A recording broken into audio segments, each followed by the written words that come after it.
Hello, and welcome to Remembering Together, the LMJ's podcast. I'm your host, Matt Harold. Each month, we explore the many ways Alzheimer's and other forms of dementia touch our lives, from personal stories of families affected by this disease to the ongoing efforts to find a cure.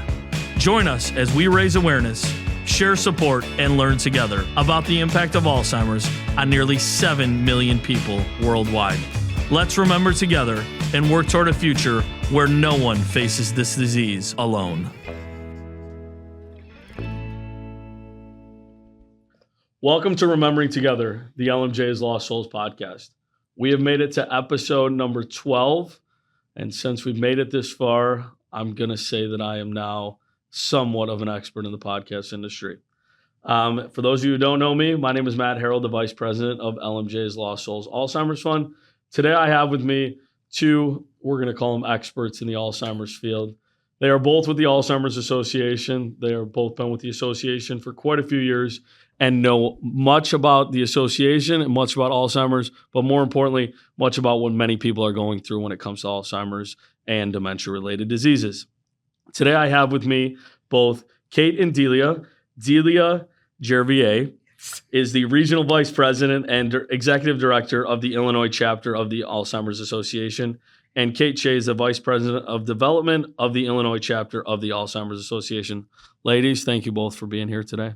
Thanks for having us. Thanks, Matt. Absolutely. We're excited to be here. Most importantly, I got Delia's last name right. Yes, somewhat that right. was So great. we're It was off perfect. to a good start. Look out.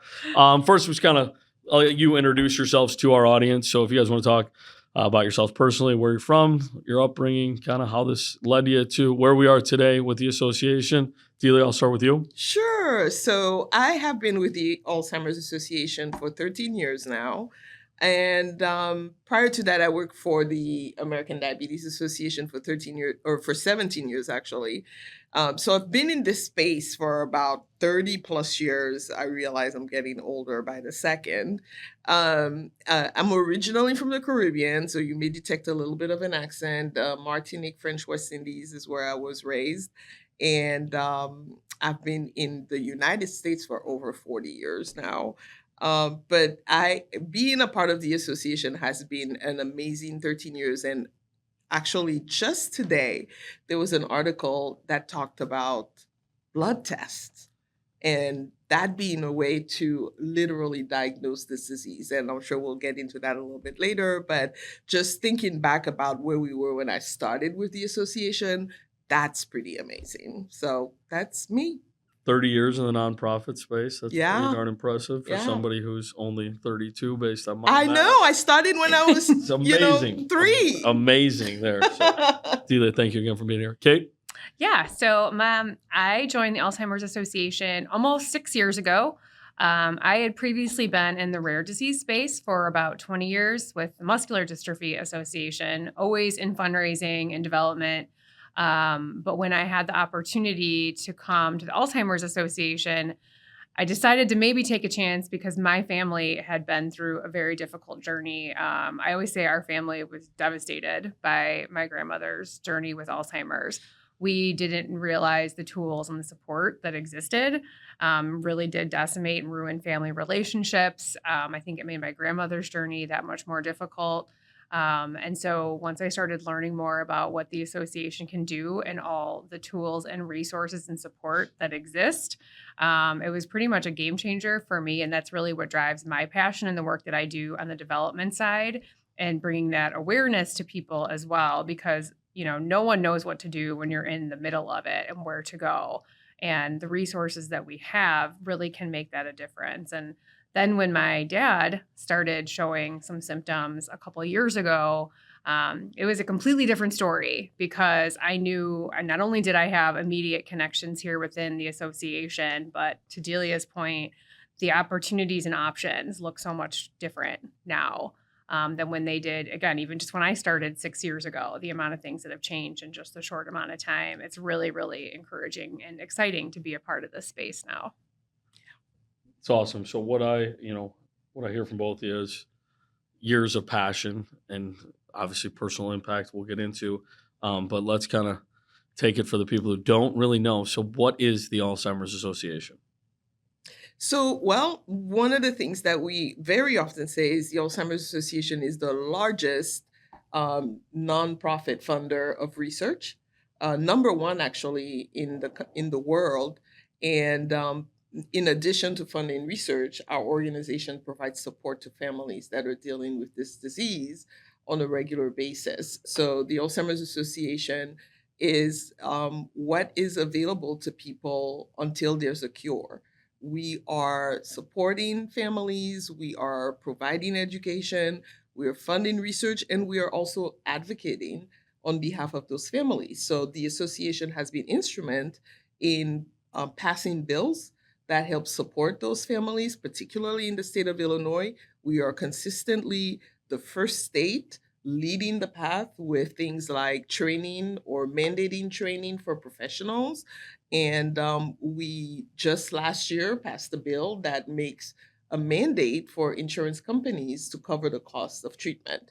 So the association drives that work in collaboration, obviously, with lawmakers and other agencies, but we are the leading force behind that work. So breaking news, the government does pass bills, unlike what people say that they don't. Absolutely. That's good.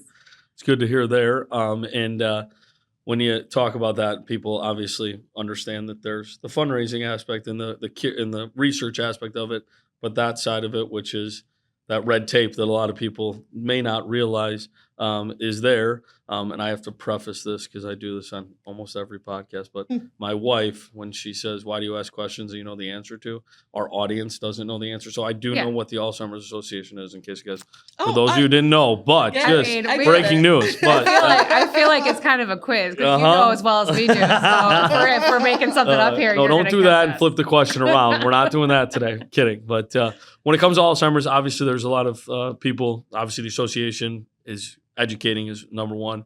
Talk about education. What's the difference between Alzheimer's, dementia? Where do those things kind of come together to put us where we're at today? Absolutely. So I'm sure Kate knows the answer to that. I don't want to take over in talking, but the biggest difference that we try to clarify is the difference between dementia and Alzheimer's. The people use those two terms interchangeably a lot. Dementia is the umbrella. So if you think about things like cancer, there's the umbrella of cancer, and there are multiple types of cancers. Dementia is the umbrella, and Alzheimer's is a form of dementia, along with a few others that people may be familiar with, such as frontal lobe dementia and Lewy body, and a few others. So that's the biggest difference between the two. And obviously, people talk about Alzheimer's because that is the most common form of dementia. Right, absolutely there. So when it comes to Alzheimer's, dementia, everything, I think this is the hot button question. Where are we at right now? You kind of talked about a blood test a little bit, but if you guys want to both talk about kind of where things are at in the January of 2026, where we at? Well, as Delia alluded to already, I think, and what has really changed so much in the last several years is a couple of years ago, we just started finally getting FDA treatment approvals. And it's to slow the progression. There's two treatments available right now that people have to qualify for, and those are specific to Alzheimer's. And they slow the progression of the disease. So that's not a cure yet, but it's only effective in the beginning stages of the disease.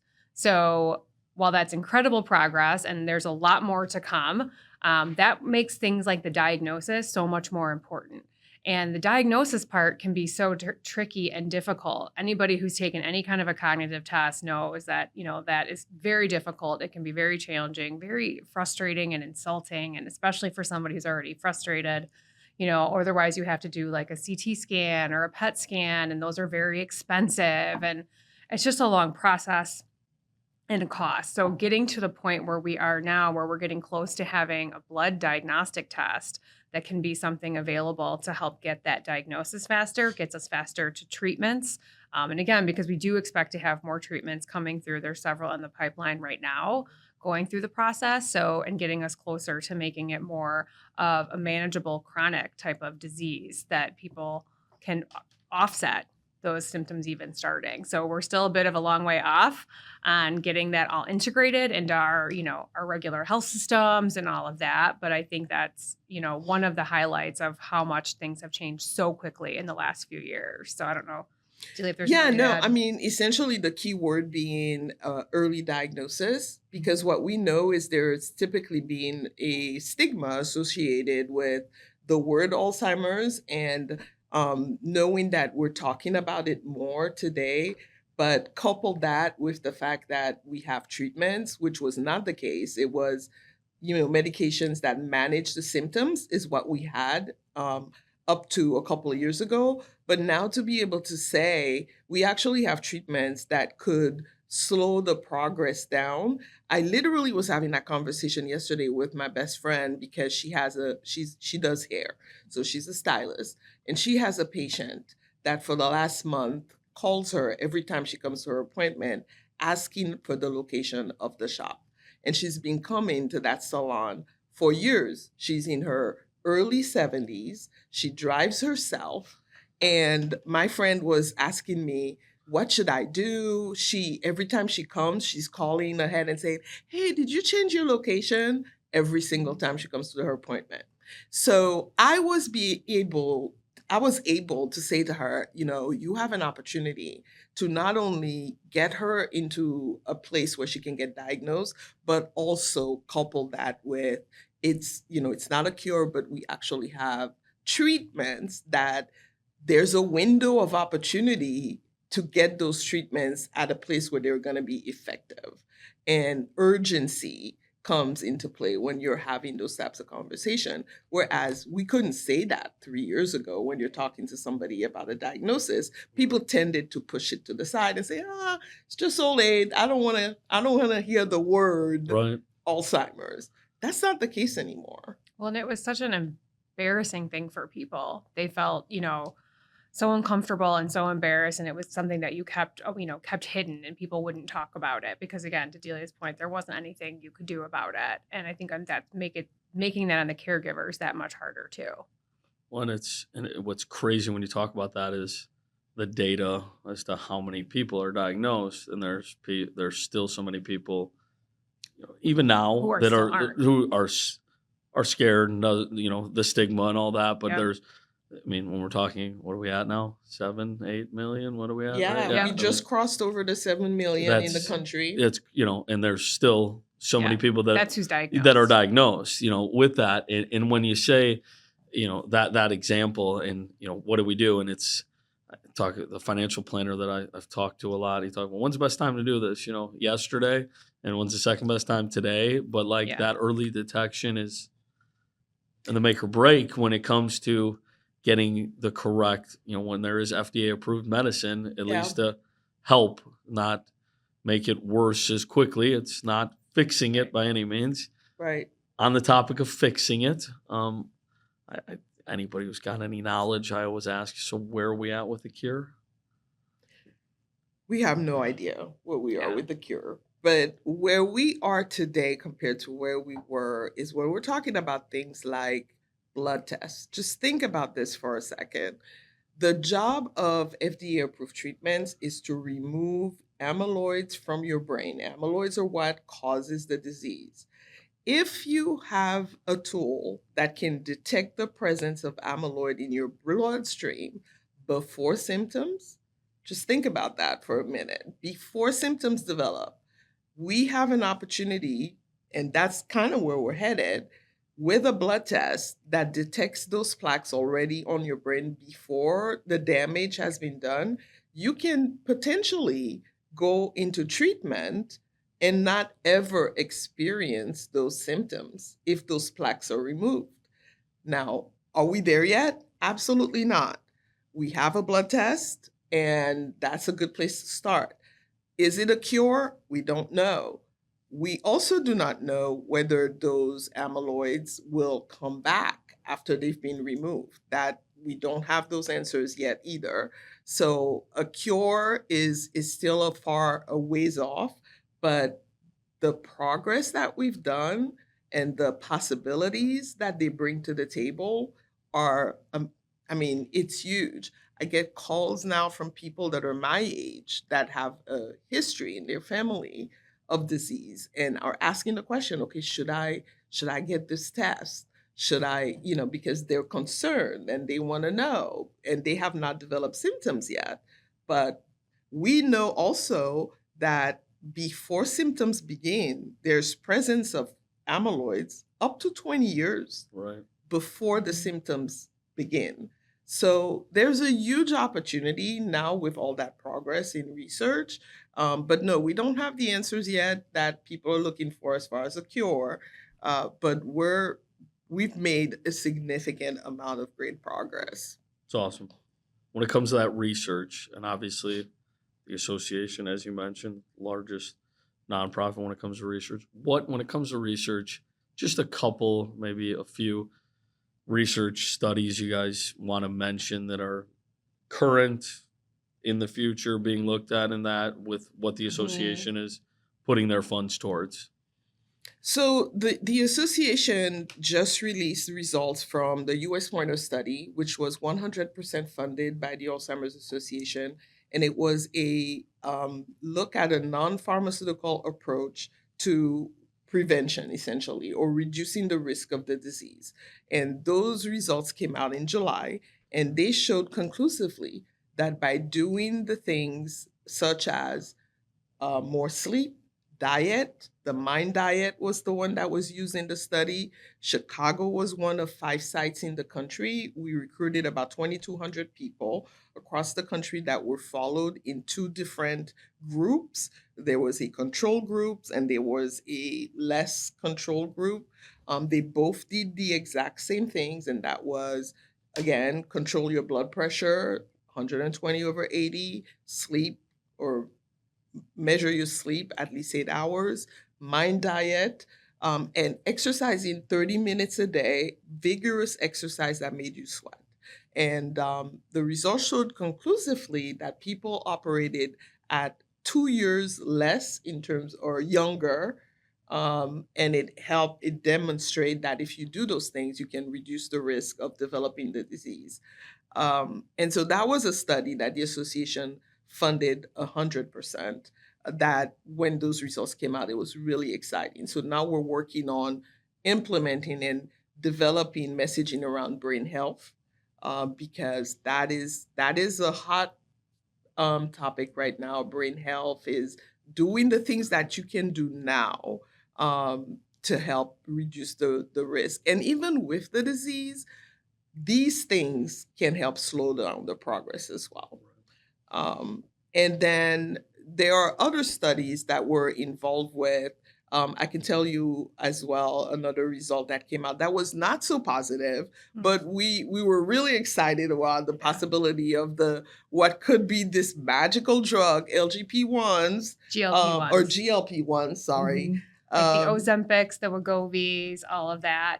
They thought because, there is so much evidence around with these GLP-1s that it can impact, it helps with addictions. It helps with, they talk about the food noise. It helps with weight loss, obviously people with diabetes and all these different other aspects. So they thought there could be some opportunity that it could be something that, again, could help reduce risk of developing Alzheimer's or dementia.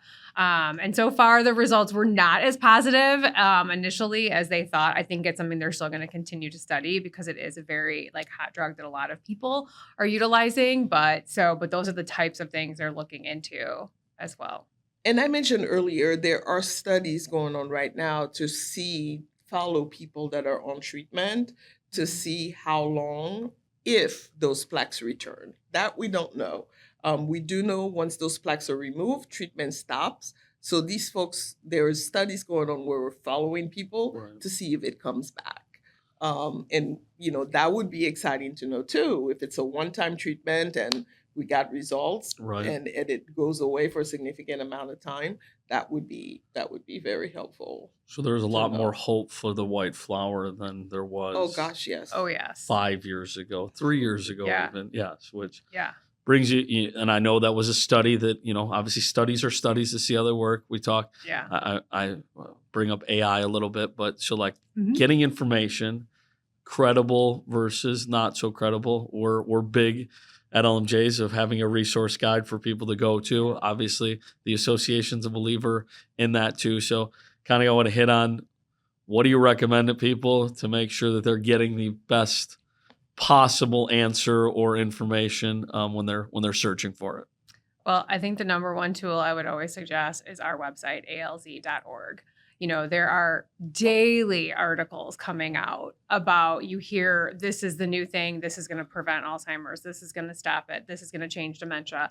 It's constant. Or there's like a supplement that you should take and that's going to change.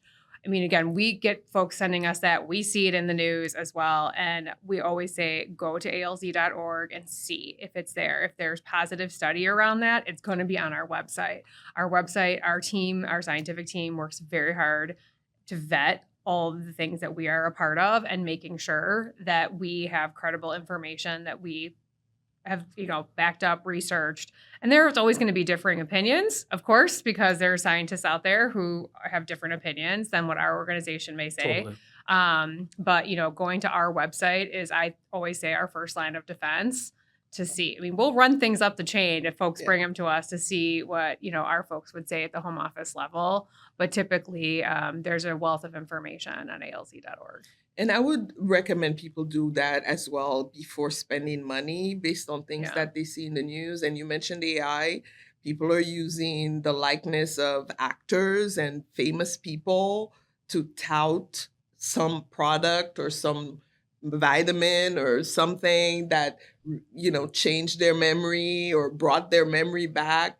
And so I would absolutely encourage people, call our 1-800 number, 800-272-3900, before you spend money, before you have your loved ones spending money on something that may be a complete lie. That's what we talk about often in life itself. And I talk to my own clients on the insurance side when it's like, oh, I got this information from another company. Like, if it sounds too good to be true, right. That's still, no matter what, 2026, that's still the case. Like, if it sounds too good to be true, it probably is. And we always we get a lot of questions about like Prevagen because they have a lot of commercials and that kind of stuff. And again, one of our board members who is a researcher at Rush, he was very much like, that's not going to cure dementia. Like, could it offer some benefits to help? Sure, possibly. But, why would we all be here if there was just like an over-the-counter supplement everybody could just take and be, So, again, could there be some enhancements for people taking some of those things? I'm sure there could be, depending. But, if it was that easy, everyone would do it. Right. Yes, I wish it were that easy. We didn't have to be here. Totally. I know another one that I've seen a lot is lithium. Lithium is not going to help reduce the risk of developing. I remember Dr. Sood said, please do not go out there and start getting lithium prescribed or prescriptions for lithium. That is not it. Eating batteries or not? Not recommended by the Alzheimer's. And understandably, there's a lot of suspicious. People are suspicious of the government. They're suspicious of pharma. Right. They think that, pharma is keeping us sick. And so if you hear something that says, don't listen to this, I have the cure, the tendency is to say, okay, this must be it. That, please don't listen to that. And it's always interesting. And we, where was the, how was it backed? And there's, it's anything that, that goes through the FDA, as we know, takes years and years of research and money that's spent. Yep. So if it says something, if there is no credibility behind it, you're going to struggle. It brings me back to watching Shark Tank, and when I see and they're like, "Did you get what tests have you done or anything? What studies?" And they're like, "It's personal opinion, basically." Well, that really, your opinion doesn't matter. So, I know you guys both have talks. We'll get a little bit when it comes to why you guys are here. Obviously, it's your job, number one, but number two, you have experiences when it comes to Alzheimer's. So, this is the part where I know I have a deep personal impact, as you both know, and our audience knows about that because I've talked about it before. But if you want to talk about your experience when it comes to Alzheimer's and dementia for each of you guys personally. Let you go first. So as I mentioned previously, my grandmother had she was not diagnosed until after she passed. So again, it was probably, she passed 11 years ago. And it had probably been, a really rough 5 years before that, but we saw symptoms, probably 10 years. She was real good at hiding it. She couldn't hear super well and her eyesight was bad, and she was really good at hiding it and really good at finding ways to, oh, hi, honey, instead of having to remember everybody's names and that kind of stuff. So, and then because we were a kind of divided family on how to treat it, because there was some denial in that as well. And even though, so it was my dad's mom, my aunt sort of took over lead, appointed herself caregiver, and moved on in and took over all the finances, all of everything and all the care, and started to basically, as we started to question things, kind of kept grandma away from all of us and really put some walls up. And even though grandma had taken both my grandparents, a lot of precautions financially, invested in long-term care insurance, they had all their finances, everything in a trust, all of that, it all blew up because she didn't want to. She got very stingy, and the more we pushed, the more she pulled back. So we wound up in court for many years, and initially the court, agreed with us, but overnight we were in charge of grandma. So overnight we had to get her care and find, a caregiver, figure out finances, all the stuff, which again was good that we were awarded my dad, but we were all helping. But we didn't know where to begin for like a caregiver to move in, because she couldn't move into one of our homes. We all worked. We couldn't move in and just take care of her all the time. And so that's when I think about right now about with the Alzheimer's Association, like if I would have known about the helpline, which it did exist. And I did work at a health service agency that provided these support tools to people with rare disease. And I knew people who worked at the Alzheimer's Association, but like when you're in it, you don't realize like what is there to help you. So I'm just talking to people and asking friends. And thankfully we found a lovely woman, and it worked out okay for the short term before she ended up, getting worse, and we had to put her more in a long-term care facility and that whole long. But then it ended up 5 more years in court battling out after grandma passed. And again, would her journey have been different? She was 93 when she passed, so she lived a long life. Her last 5 years were tough. But I think that, we would have had the tools, how to navigate what was going on in the legal system, how to support the financial side of things, because those are all the resources that the association provides. And just the support on how to have those conversations as a family and how to do that, because my aunt, I was very close to my whole life growing up. And then when she passed, we hadn't spoken in many years. It completely, again, decimated our whole family, which was unfortunate. And then, like I said, when my dad a few years ago started developing some cognitive decline symptoms, and he had a lot of health issues, so we didn't know in particular if it had, necessarily to do, but since that was his mother who'd had, the Alzheimer's, it was interesting because, like I said, I knew where to go and what tools. And again, thankfully, because I, had some access, I was able to get some quick answers. But it was also interesting how quickly he, 1 minute was very much interested in wanting to know, what do we do? How do we tackle this? And as soon as I used the phrase mild cognitive decline, something shifted. And that was no longer what he wanted to talk about. He heard that as something with intelligence.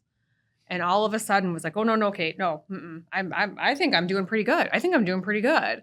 So unfortunately, he passed a little over a year ago due to some cardiac issues. So we were slightly, I don't want to say grateful, but there was some grace in knowing that that was already becoming such a challenge, and what I kind of knew what that road was going to look like. Relieved as to what you knew, what the future was going to potentially look like. We were all a little relieved that he didn't have to go through that journey, because it was just even acknowledging that could be what he was experiencing was more than he could process. Even though knowing I work here and the resource and support and, that I could help get for us, it was more than he could process. So again, there's a little bit of relief in that we didn't have to go through that journey a second time. But that makes me more so nervous for myself and my sister. Totally. Mm-hmm. What keeps resonating with me, and this is bad because I have 2 young kids, but when you said overnight we were like in charge of, became the caregiver overnight, it like reminds me of there's a reason that it takes 9 months to make a baby. Because if I Yeah. found out, today that we're having a baby tomorrow and I had Yeah. no idea, like, Yeah. oh my gosh, what are we doing here? Yeah. I have no idea. So Yeah. obviously, And just getting her acclimated to having a caregiver, a woman, new someone she situation. didn't Yeah, know in her totally. home, and yeah, it's rough. It's a disaster. Absolutely. Yeah, it was. Yeah. Delia, I know you got a little bit different of a situation. Mine is a different perspective, but I'll just give you the quick synopsis. So when I started with the association, I really didn't have any type of family history that I knew of dementia.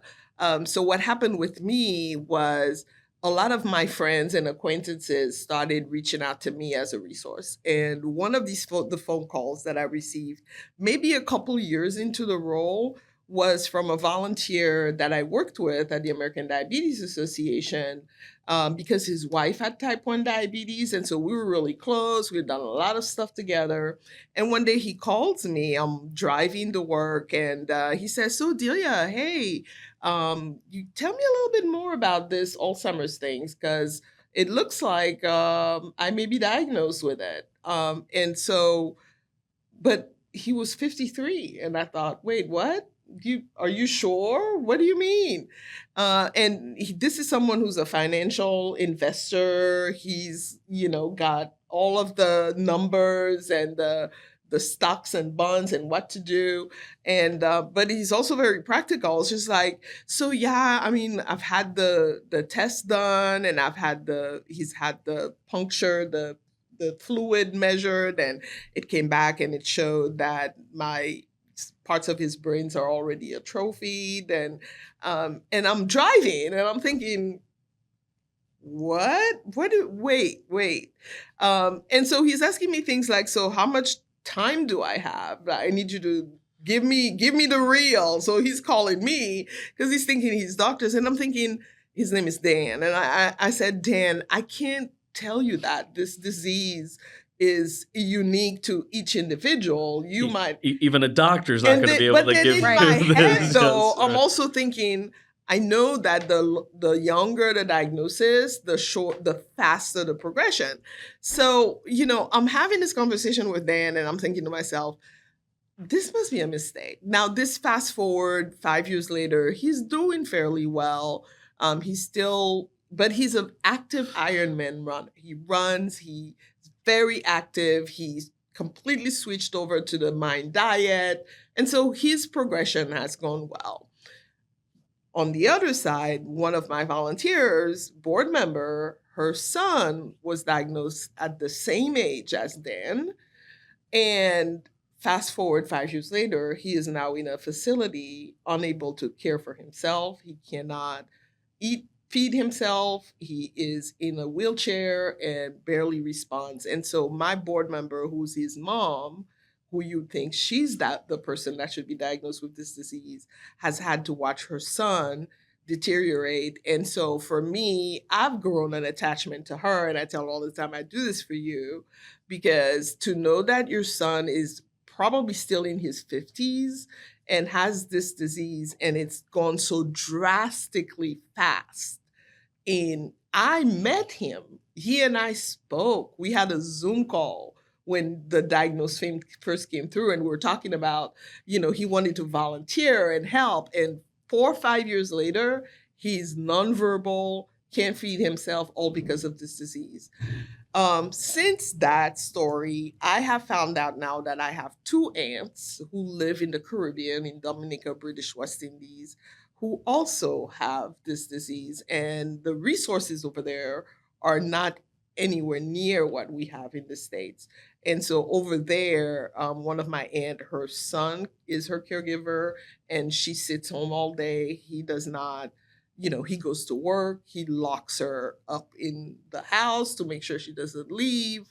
And so they don't deal with the things that we know are helpful to a person with this disease. And then I have another aunt, it's progressed already. She's in a facility. So what that's done for me is it's heightened, or it's made it even stronger for me to be aware of my own health and risk, knowing that two of the four sisters in the family, that includes my mom, have the disease. That's like 50%. So it really makes me feel okay. The likelihood, when we're talking about blood tests and things like that, I have had thoughts because I'm in my 50s of, I think I'm going to go to get that test. Could I have amyloids on my brain right now? It's very possible. Right. And so those are the things that it's a blessing and a curse to work for an organization where you're getting all this information and you're starting thinking about your own health and your own risk. And it's starting to really dawn on me that I might take that test. Right. Do I want to know? Do I not want to know? And every time I started getting somebody's name, I'm like, Well, and that's like when my dad was showing some symptoms. I mean, it was years that I was obviously heightened to it that I was noticing. And I think for, even my mom was not like, I mean, I think there was a little bit of like, okay, Kate, everybody doesn't have dementia just because, you deal with it every day. Right. Like, and so it did take a while until I even got my mom to come around to, I had been sending her, I'm like, here's the 10 warning signs, like on the website and like things to be watching for and to be thinking about, trying not to like overpressure because they had to come to that term, on their own. But I think for dad, when she called and said, so your dad told me that he couldn't remember how to turn on the oven. And dad had always been the primary chef in the house. So when it was like, that's when it hit me. I'm like, okay, this isn't me being overly sensitive and paranoid to the symptoms. Like something's going on. But then when I even brought that back to him, he was full of like, well, I don't cook as much anymore. And we use the air fryer a lot. And, I use the stove. I don't use the oven. Total deflect. Right. So, yeah, but the blessing and the curse for sure. Because you have to make sure you don't. And I think that you brought up the point, Delia, like people are like, and it's a personal choice. Do you want to know or don't you want to know? And there's so many people, I mean, myself included, like where it's like, what, and there's no right answer. It's a personal choice. Do you want to say, hey, I'm going to live my life a little bit better in terms of taking care of my health a little bit more than I might have if I didn't know that a family member, had it and, that kind of thing, or you want to know. And there's, again, no right answer to that. You both brought up some points when it comes to caregiving that obviously it's different, when you're talking about your aunt's son being the caregiver. Obviously, this is not the option that you want, to lock the person in the house. Right. And then you went through it of where do we find a caregiver because all of a sudden it happened. Obviously, the association I know has great option when it comes to caregiving support. So you guys want to talk about that a little bit? Yeah, our helpline we've mentioned is the great referral source. And I will say, we mentioned helpline 800-272-3900. There is always a live person. So this is not, you're not going to get, press 1 for English or 2 for, you will get a live person. And I know people are always hesitant to call in because of that. In this day and age, it's like, oh God, I'm not going to get a live person. I'm going to be... How many buttons do I have to press? How many buttons before I get... And are you going to hang up if I hit 0 too many times? Right. You got it. So we have people on the other line that are master's levels, social workers that will help answer any questions at any time of day, 24/7. So it's also tied to our community resource finder, which will provide you with resources based on your zip code. You can call and say, I live here. I'm looking for this type of service. I'm looking for that type of service. And they will refer you. They'll give you lists of options because we're not, going to pick one over another for you. We give you those options. You can also go on the website and do that research that way as well. So you will not be lost by calling our helpline. We also have a partnership with a company called Ripple, which provides a more deeper care navigator approach to the process. So when people call that helpline, if they're calling just for basic information, they're really just trying to figure out what's going on, we'll help them. But if, let's say, I've been diagnosed or my mom was just diagnosed and we're really needing some more in-depth services, we can refer them to Ripple. And that's also an additional layer caregiving navigation that we provide at the association now. So yeah, we're a one-stop shop. They can call and get as much help as they need. We also have something called the My ALZ Journey app that we offer. So, which I think is, again, for those who maybe are a little intimidated or not ready to like verbally, have a conversation and really say that out loud about dealing with somebody with dementia, you can download the free app, My ALZ Journey. It's a free app and it kind of walks you through. It prompts you. So, are you a caregiver? Yeah. Have you been diagnosed? And it walks you through the prompts. And again, ultimately, it's going to lead you through a lot of these same support services that Delia referenced, but it's a different medium to do that. So, at everyone's sort of own speed and own comfort level as well. Yeah, it's a great tool and very easy to navigate. I have it on my phone, and it tailors the responses to where you are. So like she said, it will say, are you a caregiver? You say yes, then it takes you to a place. Are you this? You say it takes you and then it gets you to It's not even as crazy as trying to like explore a website. Right, that can be overwhelming too. No, it's awesome. No, great stuff. Thank you guys both for a wealth of information that you both haven't provided. I know you've mentioned it a couple of times, but as people are scrolling through the podcast in terms of, on the minutes and the seconds, if you guys want to hit on a couple of things, that helpline phone number, your website, as well, any other information that's prevalent. If you guys both want to do that, either of you. Yeah, well, obviously we mentioned our primary website, alz.org. That gives you all of the national resources. It would also give you information. It would link you to our local chapter as well that's here in Illinois, and all the contact information to get a hold of myself or Delia or anybody else on our chapter team. And then our helpline that we are huge proponents of, which is 1-800-272-3900. And also just with the helpline, so I don't forget, is that while it will not ask you to prompt if 1 for English or 2 for Spanish, we do translate, I think, into over 300 and some languages as well. So that's also a great thing to note. And then I did mention my ALZ Journey app that's free to download as well. What else are we forgetting? With all of our great resources. So the website also is available in Spanish. So it's ALZ in Espanol. So you do have the ability to get that. I am also thinking about the scientific app that gives you the most updated research information. And we can pull it up. So I'm trying to remember. You had the Journey one right at the top of your. I did. I was so proud of myself. I know that was really good. And then there are community resource finder as well. You can get there through the website as well, but it is a separate part of the website. There's the ALZ Science Hub. That's the other app. Right. There you go. So, and then just the general plug for anyone that has an interest in supporting the association, volunteering for the chapter in any way. There's a variety of events that we do throughout the year.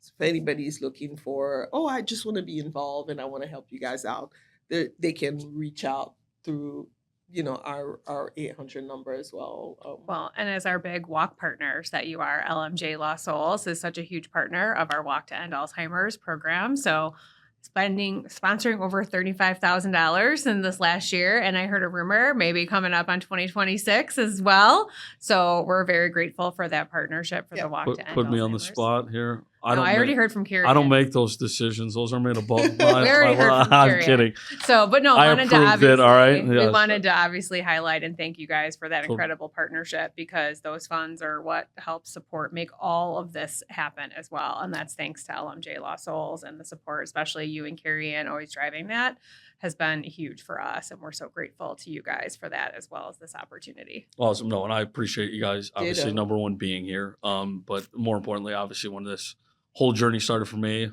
similar to what you're saying, I had no idea what to do. So Yeah. I can't thank the association enough for helping navigate my disaster of an experience. So Yeah. I appreciate it. So thank you guys both. And thank you both for being here. As we wrap up, I always mention it's a monthly podcast. So people like Delia and Kate, I love having experts like this. But if you know somebody who's got a personal connection, has their business that wants to talk about philanthropy, anything related to Alzheimer's or dementia, don't hesitate to reach out. I'm always looking for people to join me here in the podcast studio, and grateful to both of you for being here today. So As we wrap up, thank you for joining us today on Remembering Together, the LMJ's Lost Soul podcast. I hope the information shared today was beneficial and impactful. And in closing, please love your family, love your friends, and remember to cherish the time you spend with the ones you love, because at the end of the day, all we have is memories. Thank you.